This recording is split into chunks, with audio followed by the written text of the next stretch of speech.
got to be psyched. I am. I'm very excited. And a lot's going on. You got a new baby?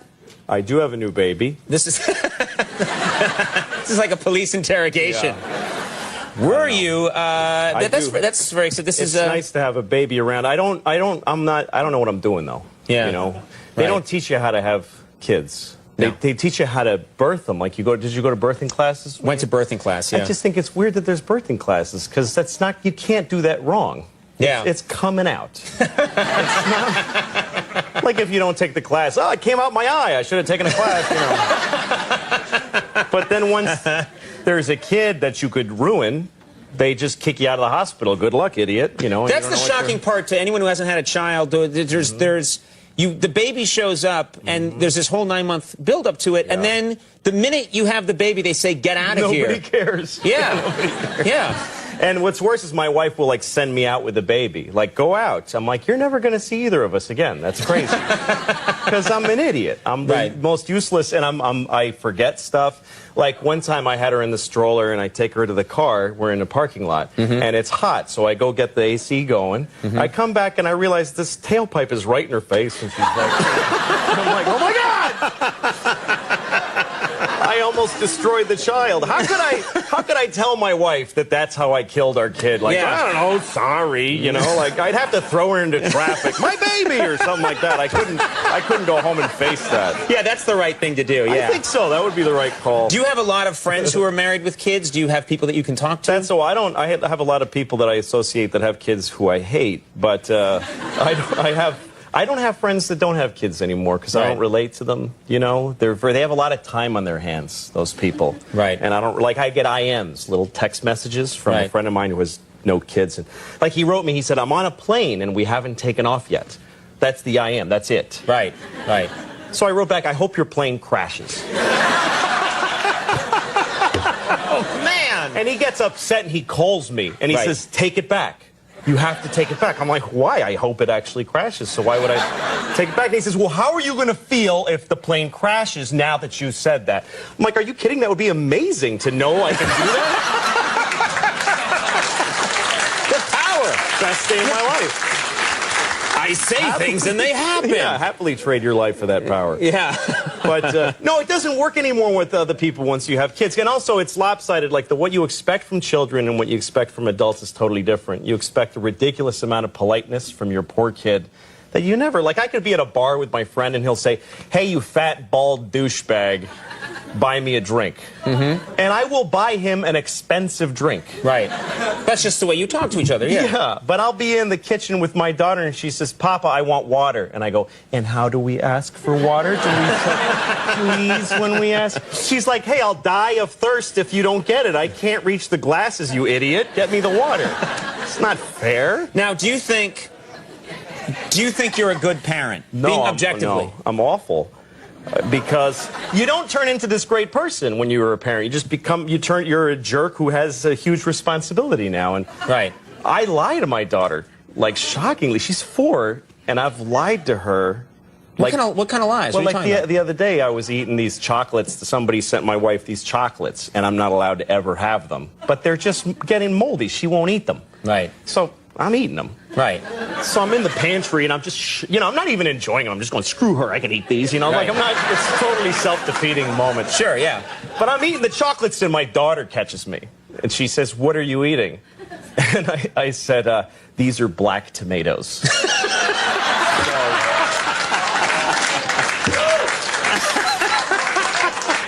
So now she thinks there's a thing called black tomatoes. Right. That's who I'm raising. I lie to her constantly. Like, every time we're walking down the street and she's telling me a story, I'm lying that I'm listening to any of it. First of all, her stories suck. They're not interesting. There's not a linear progression. No, there's, But also, I would listen if she had any notion of, like, traveling of sound. Like, we're walking on 8th Avenue, and she's talking like this, and I would have to put my ear on her face to hear her in the middle of traffic. So I just go, wow, yeah, wow. And I just keep saying that, and she keeps her going. Right. She's satisfied. Because she has no problem. See, I can't do that with my wife. Because if I'm talking to my wife, she says something and I go, wow. She's like, that doesn't match what I said. You're not listening! But, Wow. I was actually listening. What? I do that during celebrity interviews sometimes. Sure. Wow. Sure. What kind of parents did you have? Because they always say that can have that can be important. My parents worked very hard. They both worked, and they didn't pay much attention to what they were doing, I don't think, because like they sent me to camp when I was in 3rd grade. Mm-hmm. And this is a true story. They sent me to camp. They didn't think much about the camp. They just picked one out of the phone book. This is true. They looked up a camp quickly in the phone book, didn't look into it, and just sent you there. That's an absolute true story. Mm-hmm. Camp for retarded kids. True story. I'm not lying. Seriously? I'm not lying. Oh my God. I went to camp for retarded kids because my parents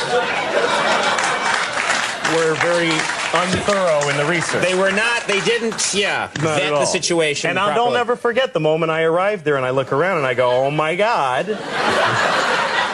I'm retarded. No one told you. How would I be the only kid who's not? And I guess I figured that's how they tell you. They just send you, and you show up and you go, oh, I'm retarded. Oh, well, here we go. And you get this. Oh, my God. Wow, all right. So that's the kind of parents I had. Yeah. If I can beat that, I'm in good shape. Yeah. We have a clip here from Lucky Louie. Yes, we do. Set this clip up. Help me with this. This is, my wife wants to have another kid, and I think it's a horrible idea. Right. It's directly from my life. All right. Because we had no money, and my wife, I want another baby. And I said no, and then she had sex with me after a 7-year drought, and so there we have now a daughter. So, but this is fiction. Okay. And this is my wife and I arguing about whether or not we should have another child. Let's take a look at this clip from Lucky Louie. Kim, we can't afford another baby. But we always said we'd have 2 kids. We agreed when we had Lucy that we wouldn't make her be alone. Yeah, but not now. Do you know how much we have in checking right now? Negative $50. We have to raise $50 to be broke. I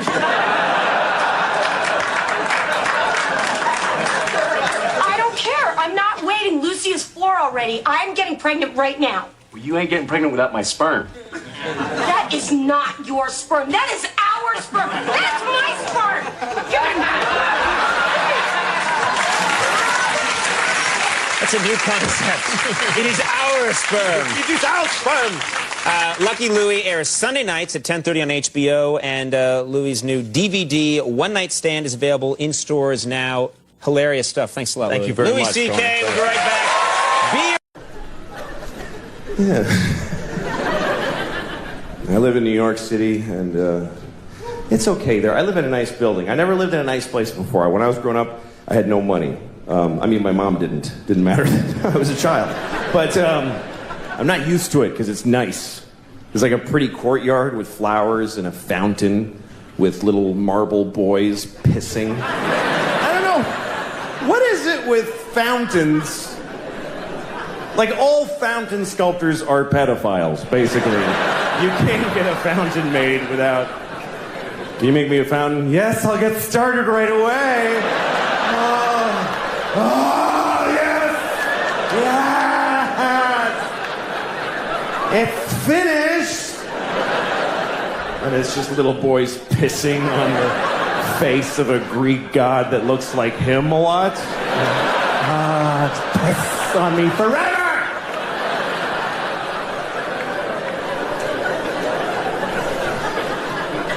Anyway, there's one of those in the courtyard of my building. And my first week in the building about a year ago, I went down to the courtyard for the first time. And I didn't look too good, you know. It was a Sunday morning. That's my least presentable hour. There's a lot of, you know, just stains, just like, you know, food and me and whatever. And so I'm sitting there. So, shut up. Oh. Anyway, but so there I was. I'm sitting on the stone bench of this courtyard and feeling a little out of place. You know, there's these fancy doormen and stuff. And then there's this guy looking at me. I notice he's looking at me from across the courtyard. And he's all spiffy looking. He's got brown shoes, and he's looking at me like, I could tell he was thinking I don't live in the building. He thinks I just wandered in off the street and sat in the courtyard. I could tell he's thinking of coming over and dealing with me on his own. And I'm sitting there thinking like, oh, please do that. Yes, please, come on. And I'm trying to look even more gross, and I'm like pulling up my shirt. And then I see him go, oh, no, that's not going to do at all. And he comes over to me. And I'm like, I'm so excited to have this thing.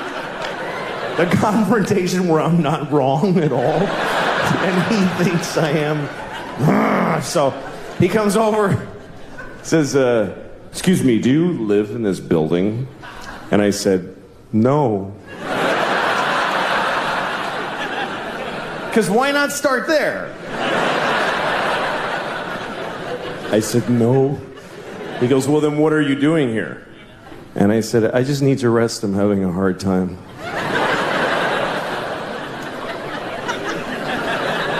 He says, this is private property. And I said, well, I don't really believe in that. You know, just the worst things I could say from his point of view is basically all the things I was saying. And he goes, well, if you don't leave, I'm going to talk to the doorman. I was like, can I just stay like 5 more hours? So he's, no, and he goes over to the doorman. And I see him talking about me to the doorman like this. And then I see the doorman going, oh, no, that guy lives here. That's okay.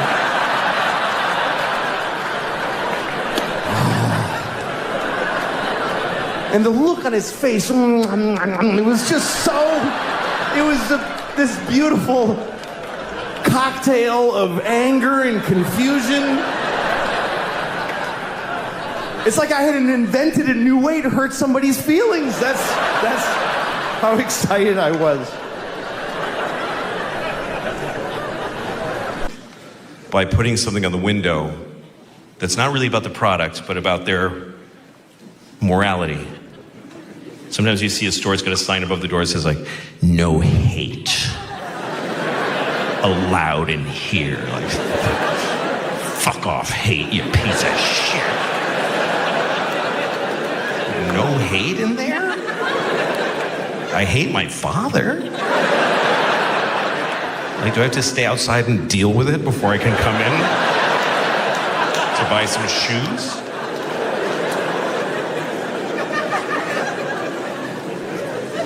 Sometimes the store tries to tell you how ethical they are in the production of their product. I saw one store, it was a women's clothing store, and it had a sign outside, and it said this. It said, 92% of our garments are responsibly produced. just don't put anything. That's 92% is not high enough for bragging. Because that means 8% of their clothes are like, you don't even want to know how we made this shit. It was a bloodbath when we made that skirt. We just tore the skin off of some Honduran kid's back. It's really cat.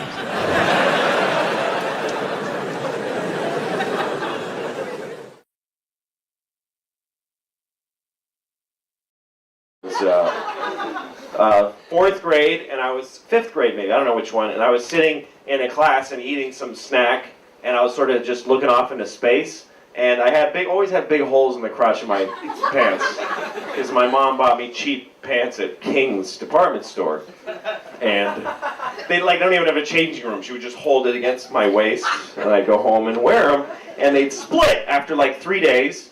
So I had a big hole, just all fucking hole, and I'm sitting there like this, and I tried to get used to not, whatever. So I'm sitting there like this, and I had an inadvertent and unaware boner at the time. And so it was just pushing my white underwear out, just fucking angry little pin-like boner, just sticking out of my pants, like straight out. And Jill Cassavant, who was the fucking coolest, sexiest chick in the class, pointed down at this and went, ew! And I looked up and everyone was going, ah! pointing at my dick and screaming. And that moment is me. That is who I am. That's how powerful it was. And not only do they talk about you being the undisputed king of comedy, and people love this show, there are these, I mean, yours is deeper and broader. Comparisons to Lenny Bruce, comparisons to Bob Dylan, comparisons to being a sort of philosopher king. Jesus. Do you want to not talk about that because it should be... Where does it come from, and how do you see what you are? I don't know. I mean, I'm just a comedian, you know. I think that's the bedrock of what I am. I do a lot of other things. Yeah. You know, I have a TV show, and I have, I act a little bit. Yeah. But I'm a dad and I'm a comic. That's really mostly what I am. So anything beyond that, I always get a little uncomfortable. I'm good at writing and directing and stuff. I'm good at that stuff. But I think you were doing that before you...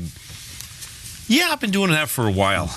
Yeah, I love doing those things. I always feel like I'm trying those things, though, even if I'm always feel like I'm just trying that. But it takes a while to make a comedian, doesn't it?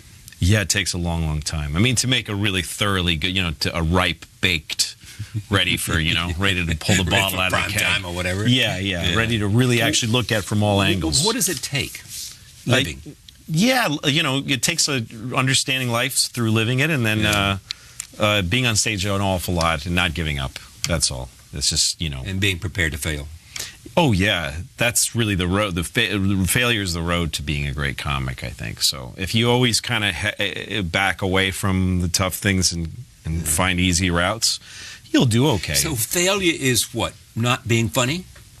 Yeah, well, not succeeding in the moment. So maybe being funny, but nobody got it or something. Right. If you don't get a laugh, or you have a bad show, or you're starting to feel a little uncomfortable, there's a comfort factor that feels real good, and it's nice to wear it once in a while. But when you stray off the road, you know, it's like if you're on a vacation and you're seeing everything that was sort of laid out for you where everybody else has been.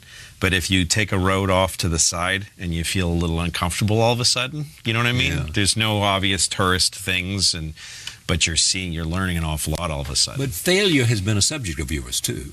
I mean, not just that failure shapes you, but you talk about failure.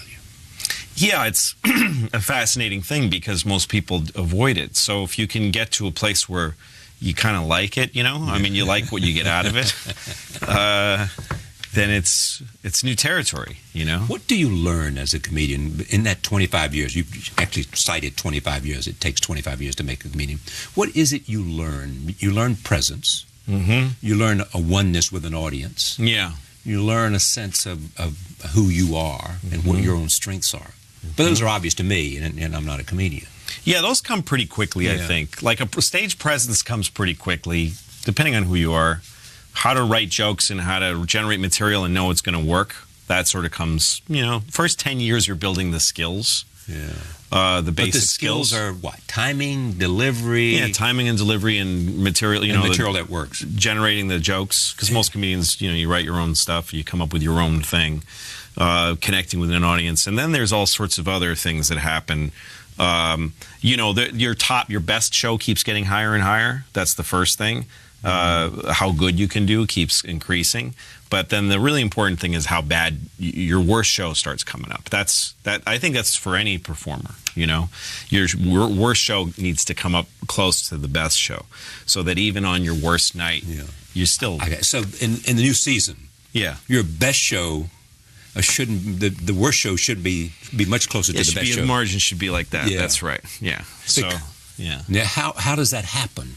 Well, experience. It's just experience. Yeah. It's just you know, there's hardly any situation that I haven't seen. So, you know, when I feel an audience, you know, you get an instinct for things. But did you have the power of observation always? You just had to learn how to shape it and form it. I mean, to see life with a comedic eye.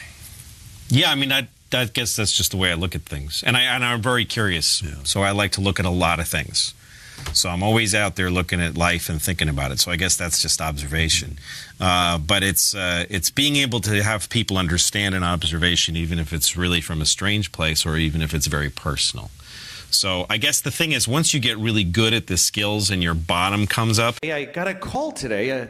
My phone rang and I answered it. I didn't recognize the number. I said hello, and the person said, "Please hold for the president." I was like, "What?" And then a voice comes on. It sounded like the president, and he's like, "Oh, it's President Obama." And I said, "No, that's not you." And he goes, "Yes, it is." And I said, "No, there's no way the president would ever call me." So he goes, "All right, we'll just hang up and call the White House and ask for me and you'll get through and maybe they'll convince you." So I said, "Okay," and I hung up. And I Googled the White House and I got like the main number and I called and said, "Hi, this guy was calling me. He said he was the president. My name's Louis." And she put me through. So all of a sudden, I'm talking to the president. And I said, "What can I do for you?" And he goes, "I don't know, what's up?" And he said, "Where are you?" I said, "I'm in Phoenix." And he said, "I heard they're all fags there." I know.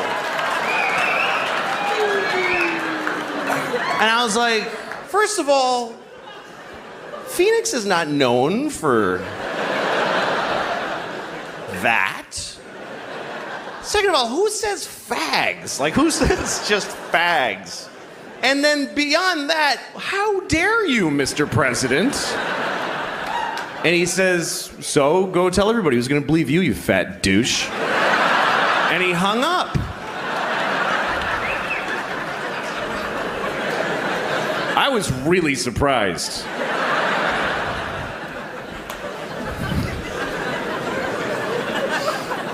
That's what I would do. If I was the president, I would just bother people. I would fly around the country, go to like Wisconsin, go to some guy's house at 3 in the morning, and just drink out of the milk carton. So tell everybody, just piss on the floor. Who's gonna believe you? Yeah, go tell everybody the president pissed on your floor at 3 in the morning. Go ahead. To me, that would be the whole point of being president. Is getting to do that. I don't know. I always seem to get in trouble with people. I don't know what happens to me. I was in traffic once, and a guy behind me lost his mind. That ever happen to you? The guy behind you in traffic just decides that you're the problem. It's you. I don't know what happened. I'm sitting in this car, and there's 50 cars ahead of me before any light. And the guy behind me just starts beep, beep, beep, beep, beep. I look at him, and he's honking just at me. He's amazed that I'm not going. He's going, "Go! Jesus! Just go!" Screaming out his window at me. Like I'm driving all 50 cars there, you know? I'm pushing them like shopping carts in a parking lot. What does he think? He keeps yelling, "Go!" And I'm trying to do that thing. "What? I can't. What do you want? What do you want? Why are you..." But it just made him madder. He was like purple and crazy. And I'm laughing at him, you know, till he gets out of his car. He's one of these guys, gets out of his car, comes up to my car, starts screaming at me, "Move it! Move it!" And what am I gonna say back? What's gonna be my argument that's gonna make him see clearly, you know? Well, I can't because of all the cars. I'm not able to get through the cars because they're solid. They're made of solid material. You know what I mean? And he's gonna go, "Oh yeah, I know. Oh, no, I didn't know they were solid. That's right. Yeah, you can't drive through the cars. I'll just go back to my car and wait. I'm sorry." That's not gonna happen. But he kept yelling at me, so I just decided, you know what? I'm gonna argue with this guy. I'll argue with him, but I'm gonna argue about something else. I'm not gonna have his argument. I'm gonna have mine. So he goes, "Move it!" And I go, "Well, give me back my jacket!"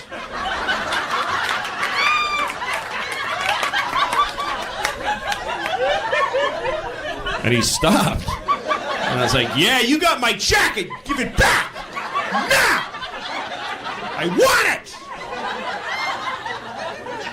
He got scared. Got back in his car and he locked his doors. So, you know, that's what I do from now on.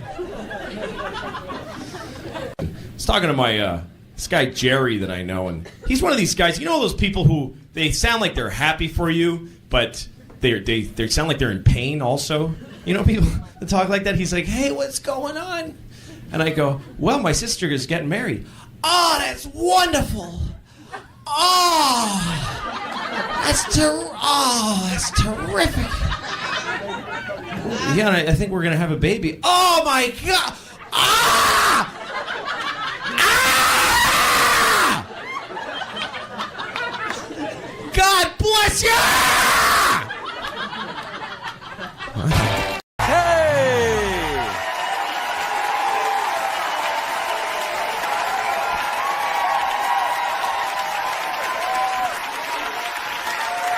All right, thank you. Thank you very much. Thanks, you guys. That's very nice. Thank you. How you doing, all right? Good. Good. This is good. You're out. Being out is good. It is. I don't go out anymore. I have a baby now, so I don't go out. Some of you have babies, but you don't love them, so you're here. That's cool.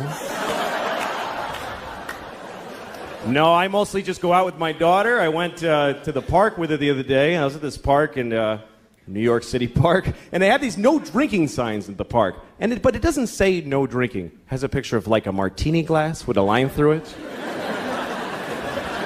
Are those really the people causing the problems with the drinking in the parks? Are they reaching their target audience with a martini glass, really? Shouldn't it be like a bottle in a bag with a line through it? Do you see people at this park at 4 a.m? Hey, motherfucker!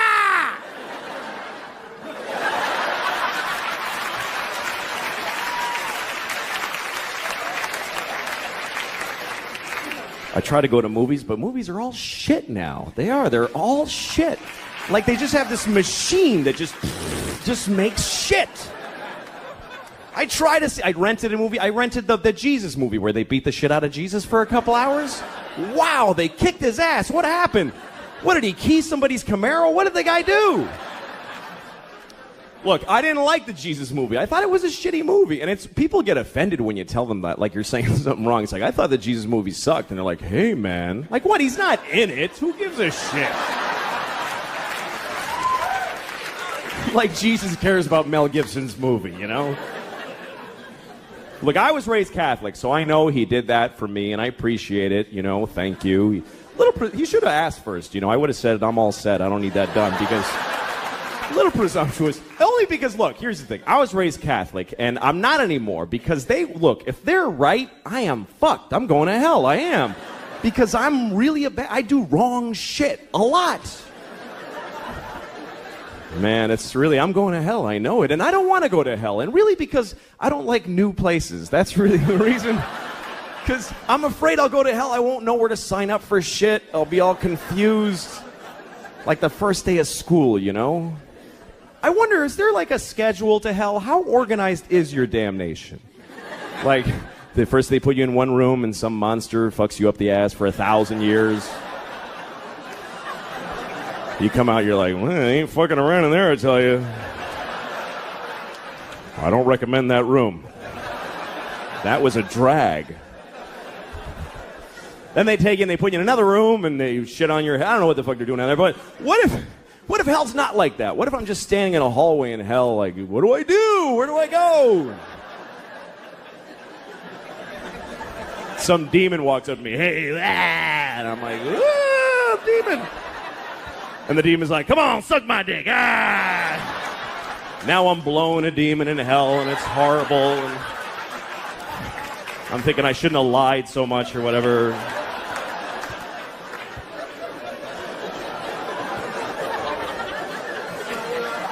But here's my question. What if when I'm done blowing the demon in the hallway? How do you know when you're done blowing a demon in the hallway? I guess when he comes fire ants on you, whatever. When I'm done blowing the demon in the hallway, what if some guy in charge of hell walks up to me and goes, hey man, you didn't have to blow that guy, you know? He just hangs out here. He's not part of your damnation or anything. What did you blow him for? I just assumed you're supposed to blow people. He said, suck my dick, so So say no. What's so hard about that? Jesus. Look, man, you better pace yourself. You're down here forever. You're gonna blow a lot of demons and elephants, all kinds of shit. Don't be freelancing in the hallways, for Christ's sakes.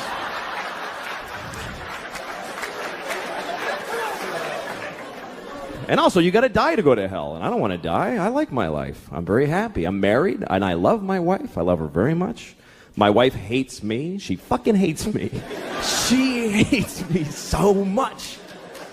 Like, that's what she does. Like, if you asked her, what'd you do today? I fucking hate that guy. That's what I did today. I hate Louis.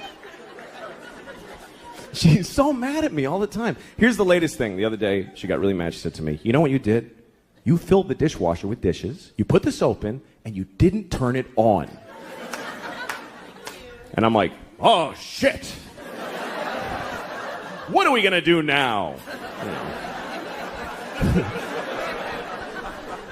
But here's the part where she blows my mind. This is amazing when she gets to this level. She says, well, why didn't you turn it on?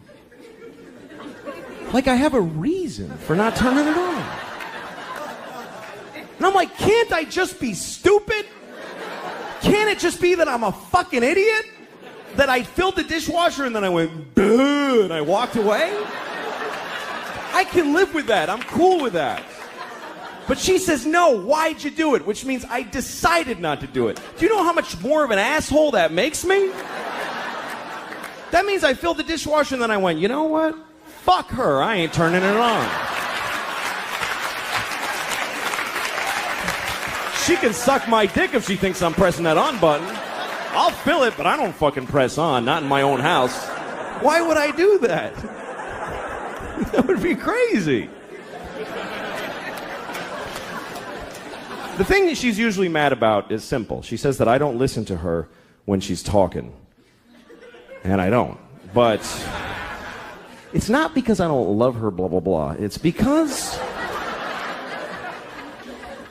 I try to listen. I really do. When she talks, I just stare at her face. I'm like, come on, bring the story. But somehow I'm like, what the I can't do it. I tried. Because every story gets divided into 50 stories that all branch out into these crazy... And I'm like, holy shit. I've got ADD. I can't do it. I'm like, fucking please. But I try every time I try because I love this retarded woman. So I try really hard to listen to her stories. Other people don't even try. We go to parties, she starts talking, people just walk away like, fuck this, that lady's crazy. Who would waste time listening to that crap? Me. She can't help it. I really feel bad for her because the thing is that every word of the story gets her so excited that she wants to fucking run with it and she can't fucking just break through and get to the end or even the beginning. This is my wife telling a story. She's like, guess what happened to my mom today? You remember I told you my mom how when she was in college, not when she went to Michigan, when she transferred. Remember because that guy got weird and she had to leave because he was not the Iranian guy. That was a different story. That guy, I think he was Persian. I heard that Persia actually split. What the fuck are you talking about? Jesus Christ. Pick a thing. Have some consideration for the fucking listener. I don't do that. Here's me telling a story. I bought a tomato and I ate it and it was good. That's a story anyone can follow. It's about a tomato the whole time.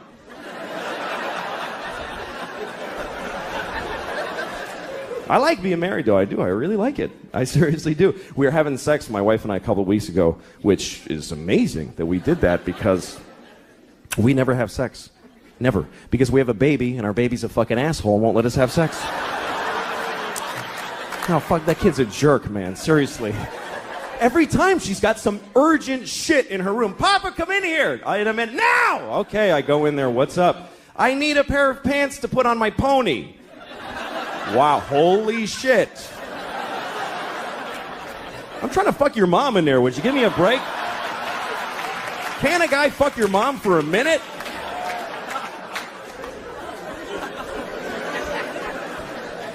There's no sex, man. I had no idea that marriage just means no sex. No, none, fucking none. I have friends that are thinking of getting married, and they say funny shit like, hey, you know, I don't know if I could do it, because I don't know if I could have sex with one woman for the rest of my life. I'm like, don't worry about that shit.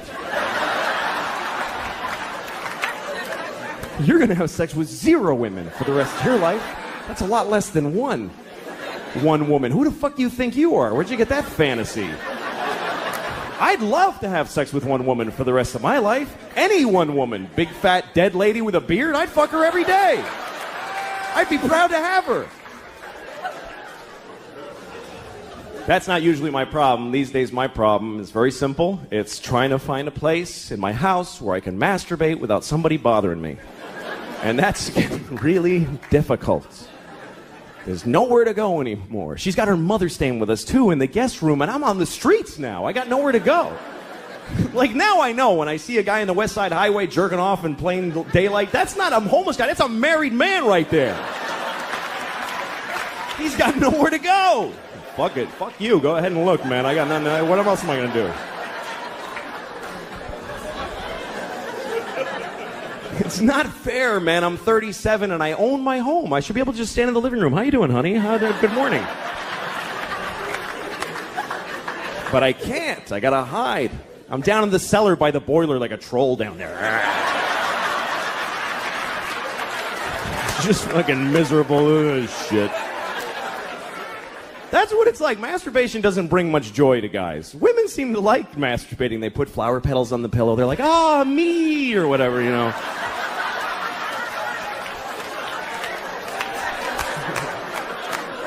The guys are like, ah, shit, no, fucking, God damn it.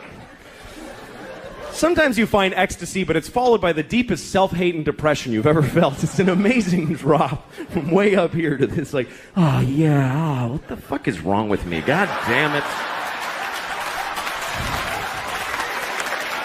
I gotta get to work. I don't have time for this shit right now.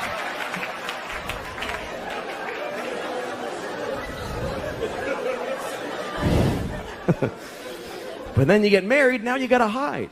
And you have to. You have to hide. Because when your wife catches you masturbating, that's sad for the whole family. That's not a good moment in a marriage. She comes in the cellar. Oh my God.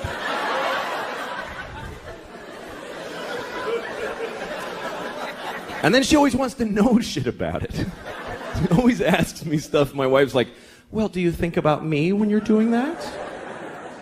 What are you, fucking high? Why would I do that? What? I can think about anybody. That's magical. Why the fuck would I? I'm married to you. What do women really think their husbands are going, oh, my wife. Oh, yeah, that's fucking hot. Oh, yeah. Picking her up at the airport and getting yelled at. Oh, that's fucking hot. Yeah. Put it in the hamper, not on top, you idiot. Oh, I love when she talks like that. Yeah. But, you know, whatever. We're a family. We have a kid. That changes everything. Yeah, that's the whole thing. The kid is everything. Marriage is nothing. Without a kid, marriage is dating. It doesn't mean shit. And you don't realize it until you have a kid. Here's what happens. When you get married, you go, holy shit, I can't leave now. I mean, I wasn't thinking of leaving, but now I really can't leave. Then you have a kid and you go, holy shit, I could have left.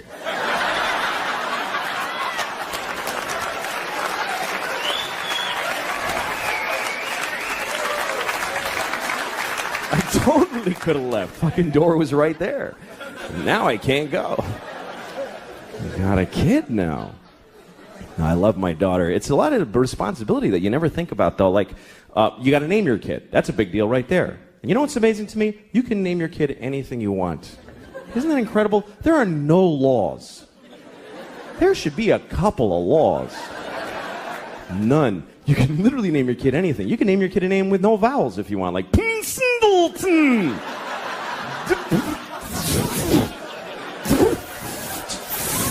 Just 40 F's, that's his name.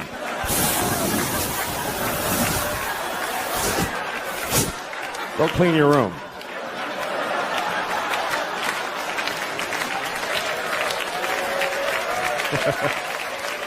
Some people name their kids a word like sunshine or battery or whatever.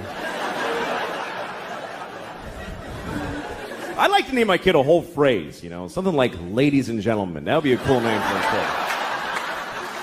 This is my son, ladies and gentlemen.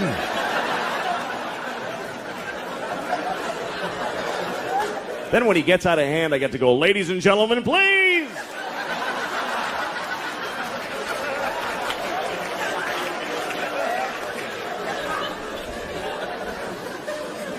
But you got to be careful what you name your kid. You do have to be careful because what happens is other kids in school are going to make fun of them. They're going to make fun of their name. And you don't have to give them a weird name because they can do it with any name. Kids are geniuses at that. Any name, they take it, they go Louis Screwy, Joey Blowy, Mike, your mother's a dyke, whatever. They find a way, these kids. Any name, what's your name? Eric, you fucking asshole. See, just like that. Lightning speed these kids got. What's your name? Joe, eat a bag of shit, cunt face. You see, just like that. He got that all through school and cried like a pussy. It's not gonna happen to my little girl. My daughter is really something else, man. She runs the house. She runs the whole house. She decides everything. Like we were playing hide and seek the other day. We play hide and seek, and we play by her rules that she invented. And do you know why? Because she sucks at hide and seek. And so she covers it with this fucking ruse to level the playing field. And I gotta fucking pretend it's all that she's great. No, it's bullshit. Like, we're playing... Oh, fucking... I know she's a kid, but fucking listen. When it's my turn to hide, she tells me where to hide. She tells me where. She goes, hide in the closet, Papa, but you're going to know where I... Hide in the closet! All right, fuck, I'll hide in the closet. Good, fine. Now I'm standing in the closet like an asshole. She comes in, I found you. She's like shitty about it. Like, I found you. And I'm like, wow. How did you figure out where you told me to fucking hide?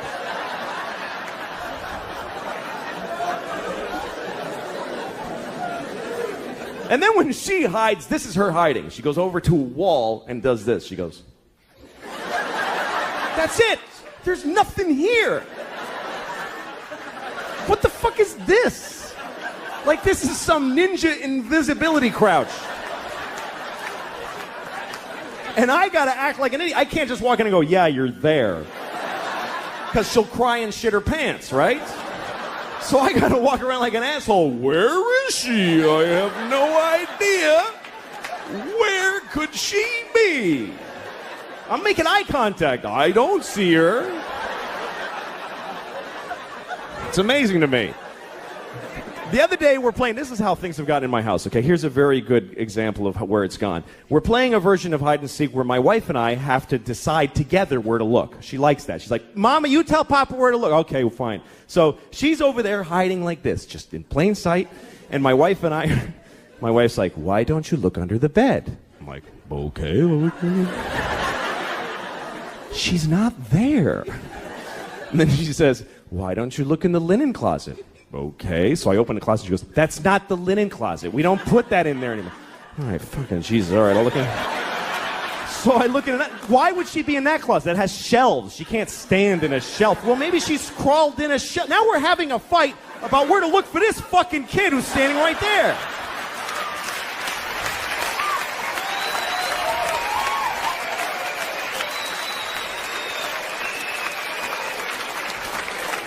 She totally runs the house. I remember Halloween last year, a couple of days before Halloween, my wife comes up to me and she's like, we have to get you a cat costume. No, we don't, actually. No, we do, because she thinks you're going to be a cat. I don't know. It's like she's a guy with a gun in the other room. That's what it's like. She's like, she thinks you're going to be a cat. I don't know how she got it in her head, but she's expecting to be a cat on Halloween. I was like, well, tell her to go fuck herself, because I'm not doing it. I'm not afraid of her. She's 2. I'll fucking fight her. I could take her. I could beat the shit out of thousands of 2-year-olds all day, just walk around. They would never even gang up on me. They suck. I'm not afraid of her. So my wife decided that she wanted to get pregnant again. She decided it. And this is back in August. She told me, you need to be in town next week. Why? Because I'm getting, I'm ovulating. So, like, not do you want another kid, just be in town. That's how she handles it. I'm like, I don't want another kid, so fuck it. And she's like, all right. Next week, she starts blowing me, right? Now, she hasn't blown me in, Jesus, I don't know if I've ever been blown. That's how long it is. She's blowing me on the day she's ovulating. I'm a fucking idiot. I'm like, yeah, you love it. Like, I think she digs me now.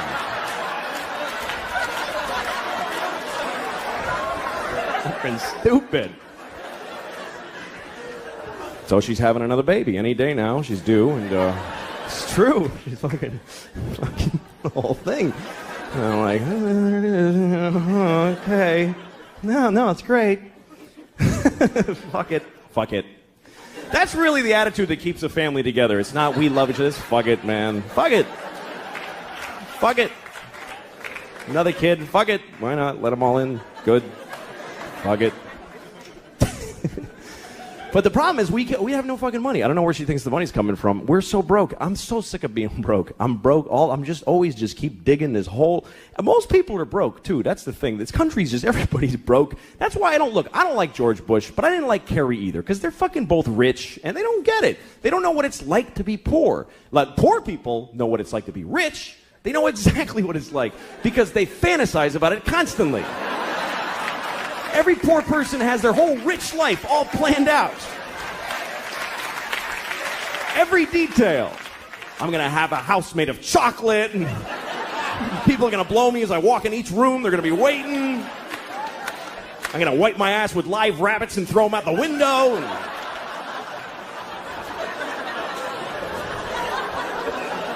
You got it all worked out. But rich people don't fantasize about being poor. Why the fuck would they do that? I'll have to take the bus everywhere. Yeah!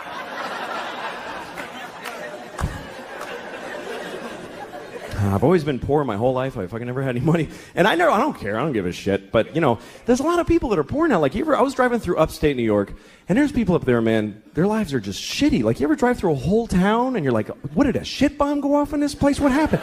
Everybody's life sucks in the whole town. And you can tell because they're just standing in front of their houses like...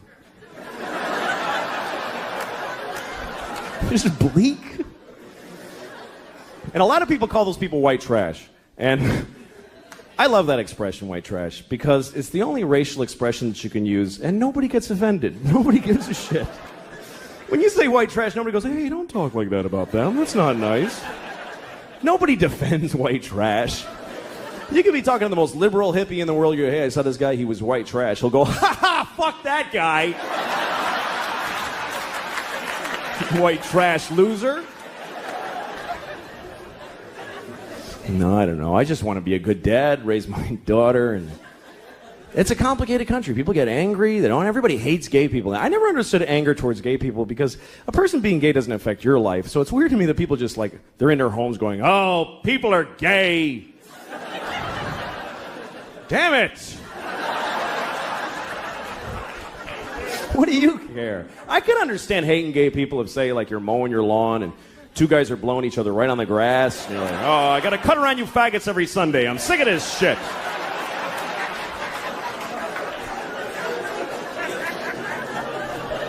Or say you're eating your breakfast in the morning and you're about to put your spoon in the cereal bowl and two guys touch dicks right in front of you. Hey, come on!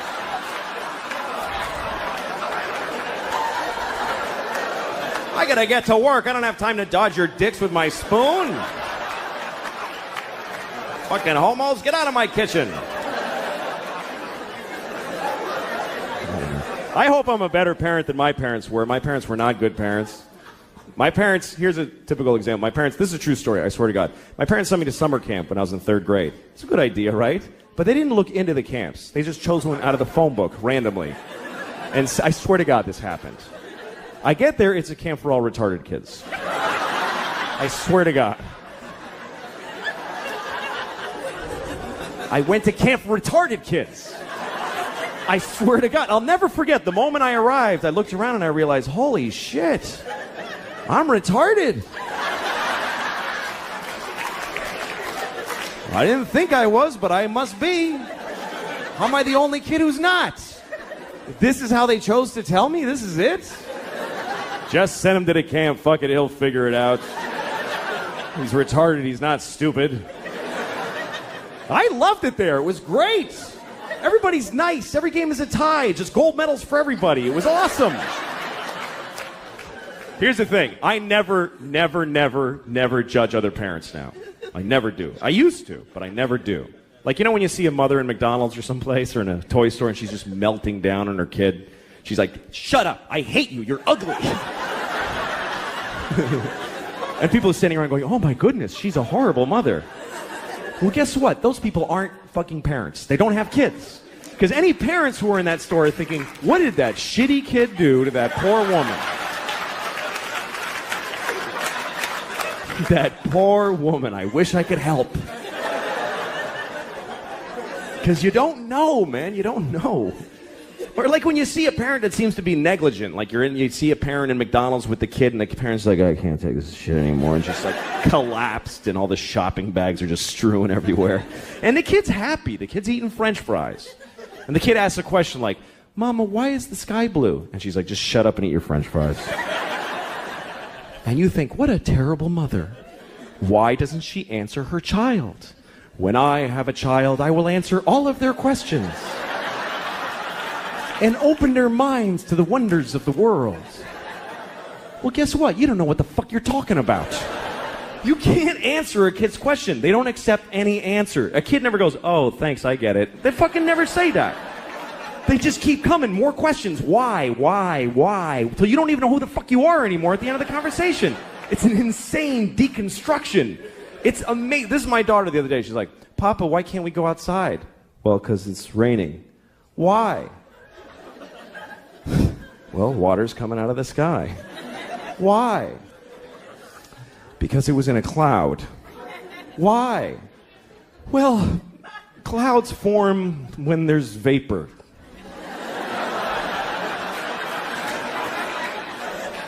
Why? I don't know. I don't know. I don't know any more things. Those are all the things I know.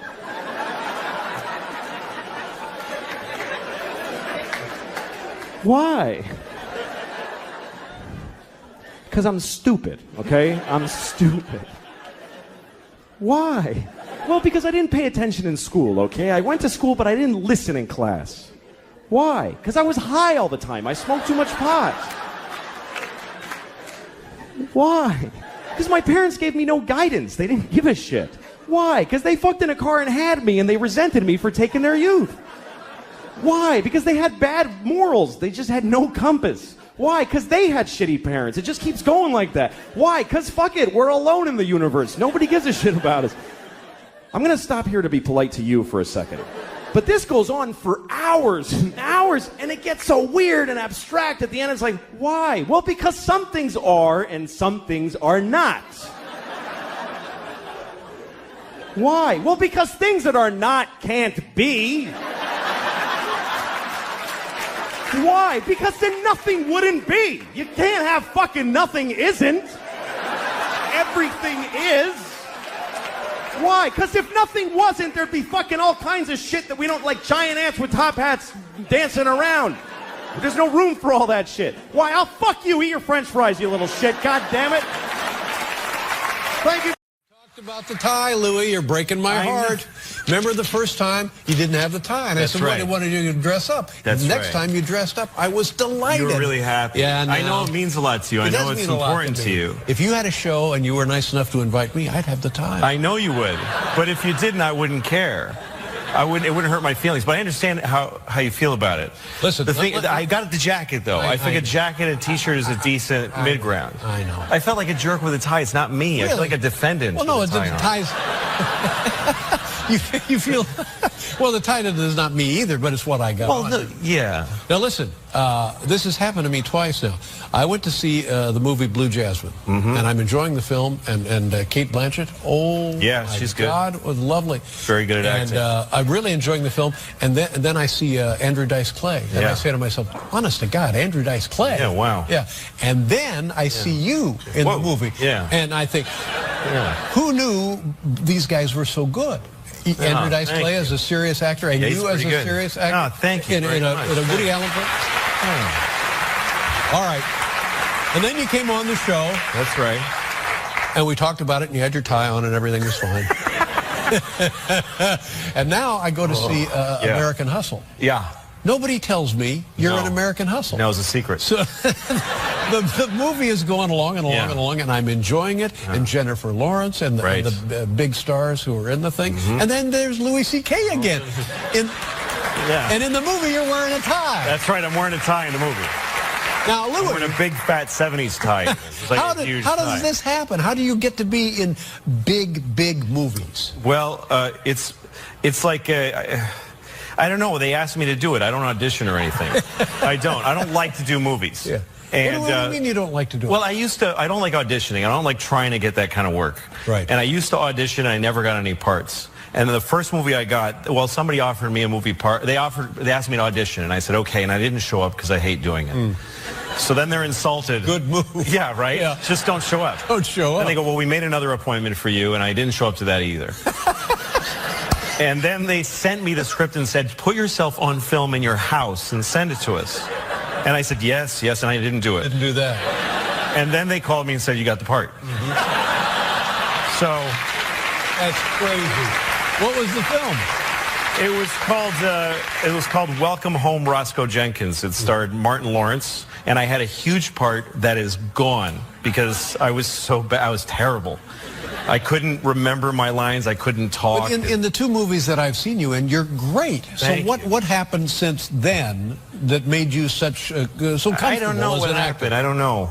I don't know why I was so bad in that movie. The director at one point, he said, his name was, it was Spike Lee's cousin, Malcolm. He said to me, the things you say are very important because if you don't say them right, nobody understands what's happening in the movie. Like, he had to say that to me. Yeah. And I was like, oh, yeah, but I still couldn't do it. Now, and I'm told in this movie, American Hustle, that there's a bit of dialogue that you, in fact, brought to the film, brought to the set. It was your idea. Do you know what I'm talking about? I'm not sure. The story about going fishing? Oh, yeah, the fishing. Well, he wanted me to tell a story about ice fishing. That was his. He said, tell a story about ice fishing. Who's he, the director? Yeah, he. The Lord told me. It came to me in a dream. Tell a story about ice fishing throughout the movie. The director asked me to tell a story about ice fishing, and that's all he told me. And so I tried to come up with it. And the more we filmed the movie, the more I hatched about this ice fishing story. Well, it's a very effective device, and it's interesting. You would think that the director and the screenwriter would have come up with something. They don't have to burden you as an actor, but it worked out just great. Yeah, he thought of it right on the spot. He was like, just something about ice fishing. Okay, so I tried. Yeah. Now, so I'm not surprised again. Are you in more big movies? No, I'm not. I don't really. I'm trying to reach a certain level of fame. I'm not trying to get as famous as possible. I'm trying to reach kind of a sweet spot. Well, you've come to the right place. I just, when you start growing in fame, it's because more and more people like you. And only people that like you are aware of you. But then when you start getting your face on buses and stuff, now people that hate you know who you are. And the hate quotient starts to grow a lot. So that's what I'm trying to be aware of. Is it maybe a problem with self-esteem? No, it's just that everybody hates somebody sometimes. I mean, everybody is hate. If you're known by millions of people, some of them are going to hate you. There's no way. Let me just wrap this segment up by saying... I'm sorry, I should have stopped. No, you're fine. 20 minutes ago. Dress for the job you want, not for the job you have. Okay. We'll be right back with Louis C.K., ladies and gentlemen.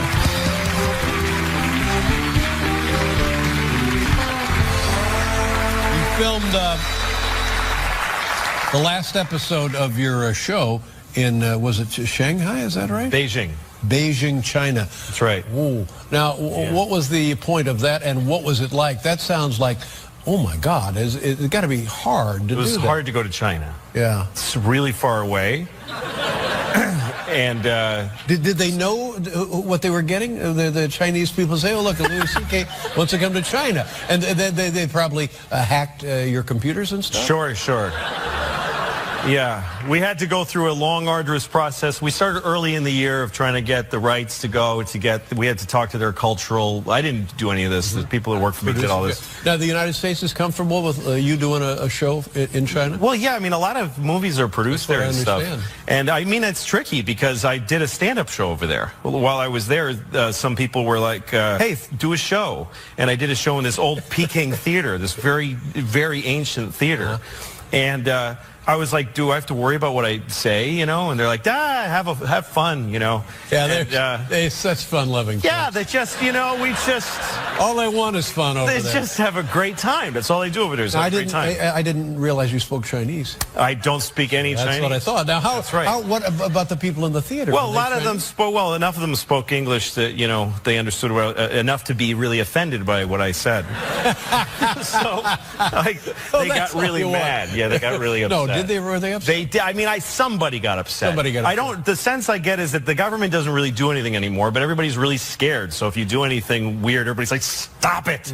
So, you know, we were told, like, somebody might disappear if you use that joke on the show. You know, they use words like that, you know. Wow. I'd rather you didn't use that on your show because I might disappear. Things like that. I don't want to say too much because maybe the guy will still disappear. I don't know. Yeah. It's weird. What is the city like? Is it westernized? Is it like a huge New York? Very. It's more like a giant Dayton, Ohio. It is. It's a huge Dayton, Ohio. Smoky. You can't breathe because of the pollution. Sure. You just can't breathe. Yeah. It's brutal. But it was cool. I mean, I never thought I'd go to China, you know. And would you go back? The people I met, I really loved. No. But I'd like to go to another part of China because I love Chinese culture. And you visited, you were invited to someone's home. Yeah, we went. I wanted to shoot a scene where I'm up in the mountains in some old lady's house and she's feeding me. So we just drove up this windy road and we found this little tiny old woman. And we're like, can we film here? She's like, come in. And she just started giving me food. And so we just filmed me being fed by this woman. So that was a singular experience. Wow. So was this random? You just dropped by the house and she said, of course, please come in? Kinda, yeah.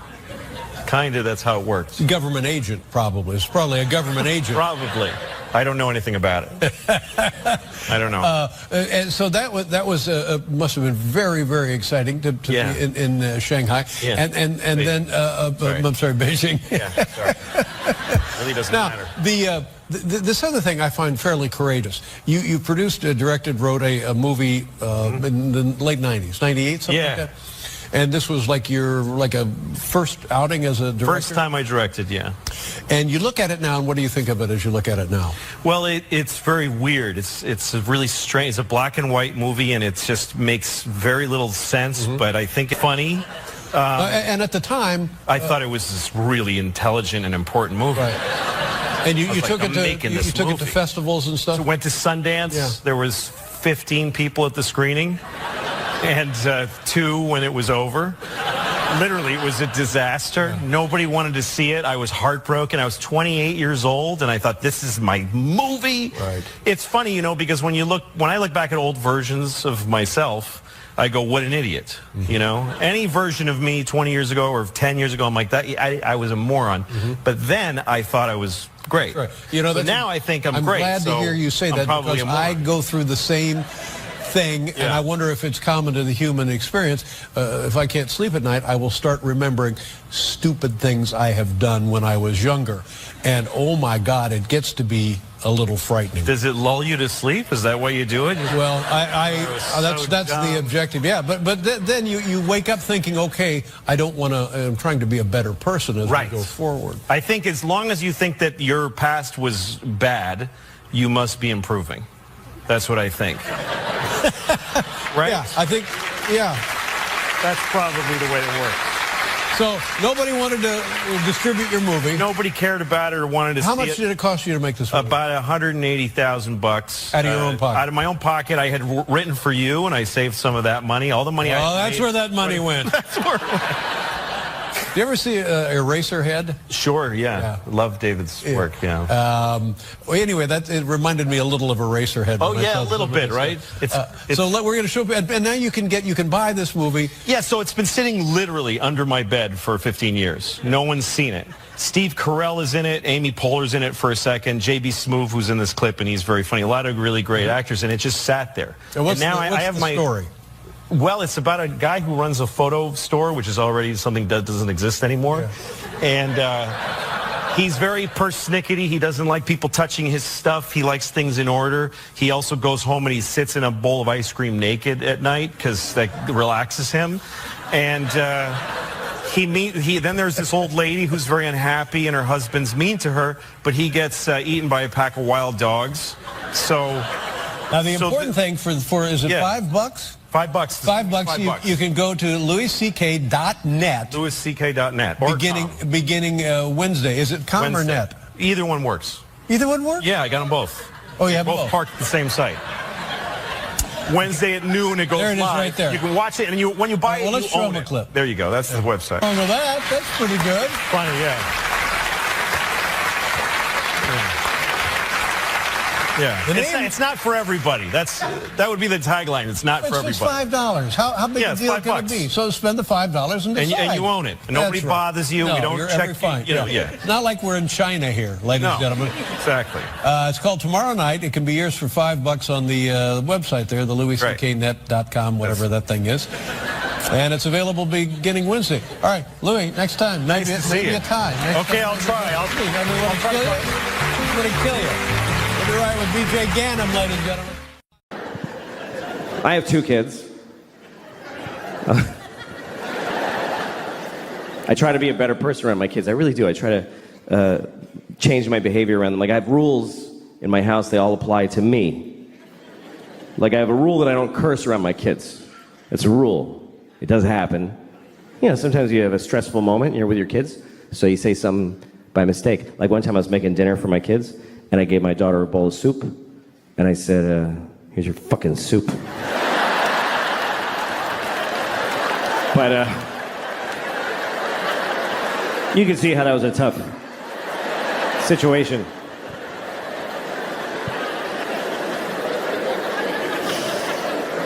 You're supposed to teach your kids right from wrong. I don't know, it's confusing, you know? Some people raise their kids religiously, and that kind of covers it. They kind of go, all this, do that. I'm not raising my kids religiously because I don't feel like it. Let's get up on a Sunday. Fuck that. Fuck that. Let your souls rot, kids. I don't care. I'm not getting... Daddy, who's Jesus? None of your business. Go back to bed.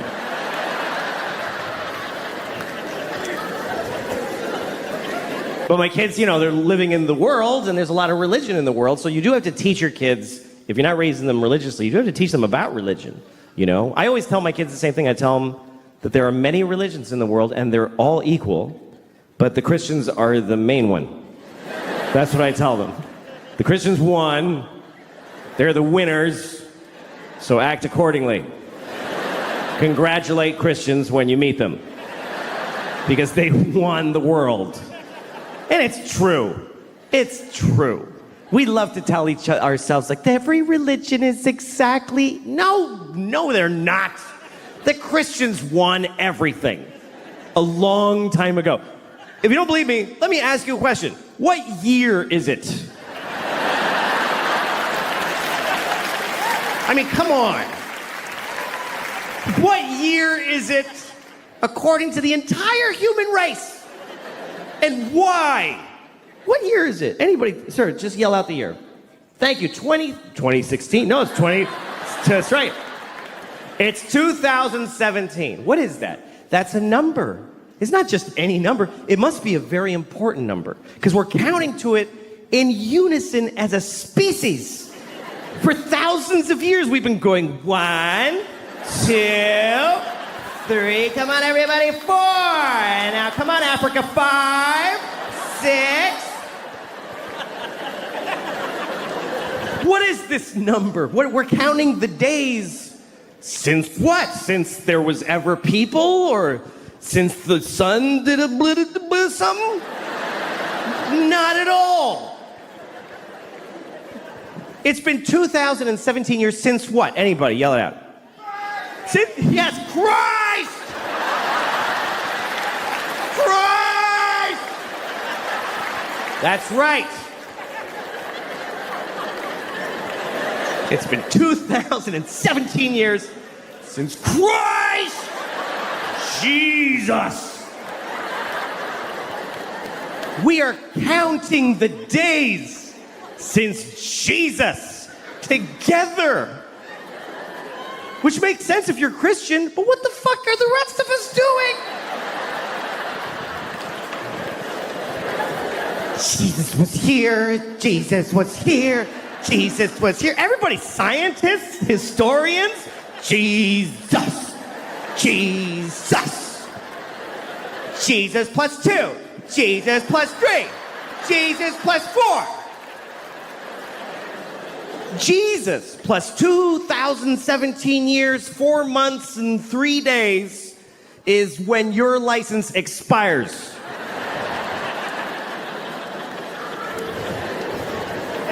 How is that not a win for the Christians? How is that not a complete win? That's not a Monday off in October. That's there was no time before Jesus. And the whole world's like, okay, sure. And then somebody was like, what about the years before him? There were billions, I mean, infinity. Those go backwards.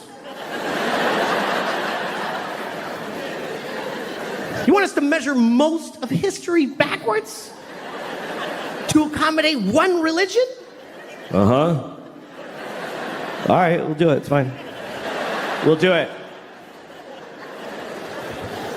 The whole world. You ever watch New Year's Eve around the world? They always show you like how every country celebrates. It's kind of cool. There's one little island. It's the first place that's actually the place that it's the year. It's a little island in the Pacific. I forget what it's called, but the people, they do a little ceremony for New Year's Eve every year, and they just wear grass because they don't even have sticks yet. They're in the grass age.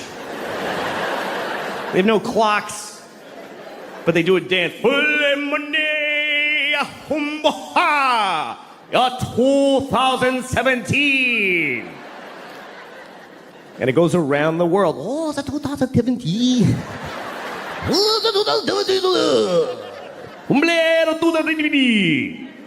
Death to all Christians in 2017.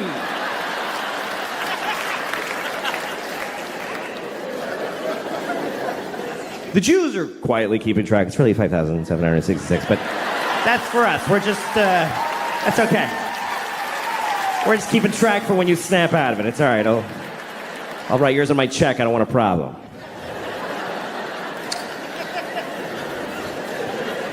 What about Chinese New Year? Yeah, what about Chinese New Year? All right. Next time you're doing your taxes, just write monkey where the year goes. Just put monkey. See what happens to your funds. No, it's 2017, year of our Lord. Jesus-y, a clock on the nose. And they made it up. That's the weirdest part. Is they got to rename years that had already taken place. Because you know that's not what those years were. You know that, right? That the year 3 wasn't the year 3 during the year 3. Nobody was walking around back then. Hey, what year is it? It's 3.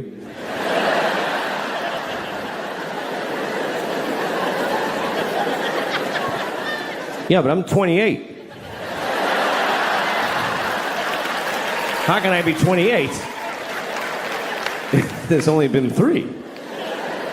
Oh, well, see, you were born in BC 24, and there's a 0. Remember it went backwards? Oh, shit, that was stressful. I hated those years. What was that like? What year is it? 10. What year is it now? 9. The fuck is gonna happen?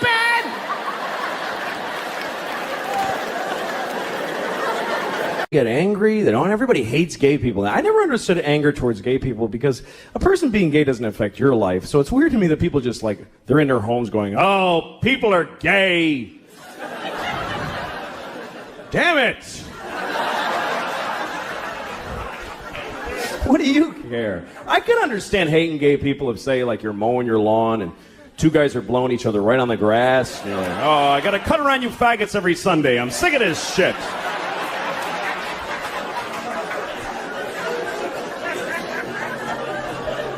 Or say you're eating your breakfast in the morning and you're about to put your spoon in the cereal bowl and two guys touch dicks right in front of you. Hey, come on!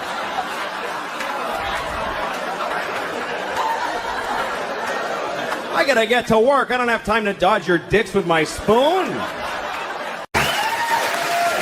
Hello there. Okay. All right. I'm gonna talk to you for about an hour. And it's weird. It's weird what I do. Somebody asked me once if it takes confidence to... Nobody asked me, but I just want to talk about this. If it takes... It does take confidence to do this. It takes not a general confidence, but a specific kind, you know? There's lots of kinds of confidence. There's personal confidence. I don't have much of that. Personal confidence is like a man wearing white pants. That takes, you know, tremendous confidence and optimism, really. To leave the house in white pants, like, it's going to be a great day. There's going to be no puddles or pizza, nothing. I could never wear white pants because I'll get my period, first of all. I know that. Or diarrhea, more likely. That's really my period. Diarrhea. About once a month, I'm like, oh, fuck, here we go. Better just get home. Don't make any big decisions today. It's true, don't make, if you have diarrhea, don't negotiate. It's a bad bargaining position. If I have diarrhea, you stand between me and the toilet, I'll sell you my house for 10 cents.